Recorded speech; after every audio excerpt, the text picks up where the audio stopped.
یہی آدم ہے سلطان بحر و بر کا، کہوں کیا ماجرا اس بے بصر کا، نہ خود بین نے خدا بین نے جہاں بین،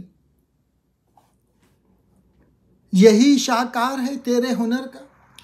اس ربائی میں اقبال نے ان لوگوں پہ تنقید کی ہے جو متعصب ہوتے ہیں، تنگ نظر ہوتے ہیں، چونکہ ایسے لوگ کسی قسم کی ترقی نہیں کر سکتے، اس لیے اقبال نے ان کو بے بصر سے تعبیر کیا ہے۔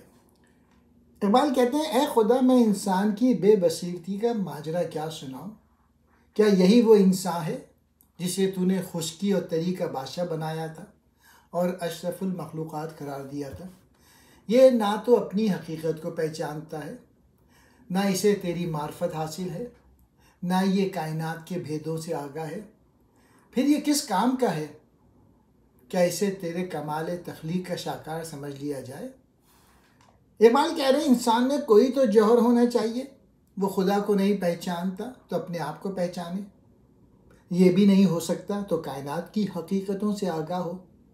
اگر ان تینوں میں سے کوئی بھی کام وہ نہیں کر سکتا تو یقیناً وہ اشرف المخلوقات نہیں۔ انسان بے شک اشرف المخلوقات ہے، لیکن اگر وہ ایمان اور عمل سے محروم ہو جائے تو پستی کی آخری منزل میں پہنچ جاتا ہے۔ چوتھے مصرعے میں طنز کا رنگ پایا جاتا ہے۔ مطلب اس کا یہ ہے کہ جو شخص نہ خود بین ہو، نہ خدا بین ہو اور نہ جہاں بین، وہ بلا شبہ نوع انسان کا بدترین فرد ہے، اور اس لیے سلطانی بحر و بر یا خلافت الہیہ کے لائق نہیں۔